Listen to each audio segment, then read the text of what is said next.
The bar went quiet the moment the young Marine asked, "So, sir, what was your call sign?"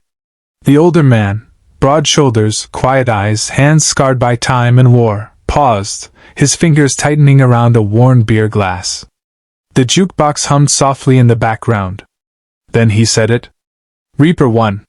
The Marine froze. The glass in his hand slipped, hit the counter, and shattered. Because every soldier in that room knew that name. Reaper 1 wasn't just a call sign.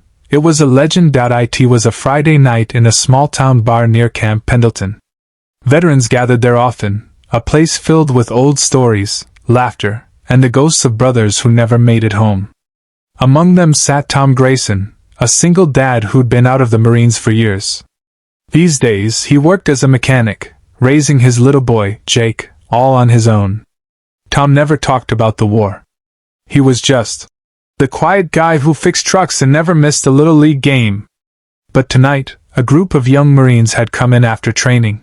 One of them, Private Ryan Cooper, full of energy and pride, noticed the tattoo on Tom's forearm, a winged skull with the number 1 beneath it. "You served, sir?" he asked. Tom nodded. "A lifetime ago." "Cool, man. What was your call sign?" Ryan asked with a grin. Tom looked up slowly, met his eyes, and replied softly, "Reaper 1. That's when the room fell silent. Ryan's expression changed instantly, from curiosity to disbelief. "Wait, the Reaper 1?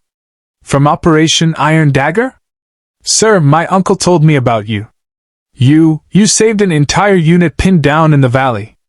Tom sighed, clearly uncomfortable. "Those were just stories, son." But the bartender, an old Navy vet, shook his head. "They're not stories, Tom. You flew through hell to get those boys out." Ryan's voice trembled. "Sir, you were the sniper who covered that extraction. You had 27 confirmed saves that night. My uncle said Reaper 1 didn't miss." Tom looked down, the memories flickering in his eyes like ghosts behind smoke. "I didn't save everyone," he whispered. The bar went quiet again. Later that night, Ryan sat next to him at the bar. "Sir, I didn't mean to make things awkward." Tom managed a faint smile. "You didn't. It's just, people remember the heroics. They forget the cost." He pulled a small photo from his wallet. A young Marine, smiling, barely 20. "That's my spotter, Ethan. He didn't come home. I promised his mother I'd look out for him." Ryan swallowed hard. "I'm sorry, sir." Tom nodded. "Don't be. I learned something that day. Being Reaper 1 wasn't about being deadly. It was about protecting life. That's what matters." As the night went on, Ryan asked more questions, not about combat, but about how Tom found peace after everything. Tom smiled. "My son saved me. After my wife passed, I didn't have a reason to keep going. Then one night, Jake crawled into my lap and said, 'Dad, I had a dream you were flying again, but this time, it wasn't for war.' That's when Tom decided to turn his garage into a workshop where veterans could come and fix bikes, talk, and heal. No uniforms. No ranks. Just brothers and sisters trying to start over." Ryan's eyes widened. "Wait, you're the guy behind Freedom Motors? We heard about that place on base." Tom chuckled. "Yeah. We just fix engines, son. Sometimes people too." A week later, Ryan showed up at Tom's shop with a group of Marines. They brought parts, tools, and old bikes to repair. But that wasn't all. As Tom walked outside, he saw dozens of veterans standing in a line, saluting him. Above the shop, a new sign read, "Reaper 1's Freedom Garage, where every battle finds peace." Tom's eyes filled with tears. Ryan stepped forward. "Sir, you saved lives in war. Now you're saving them at home. That's the kind of legend we need."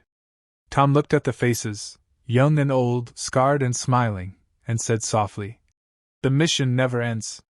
It just changes." That night, as the shop lights dimmed, Tom's son Jake came running in, clutching a little wooden plane. "Dad! The Marines told me your call sign was Reaper 1. That's so cool."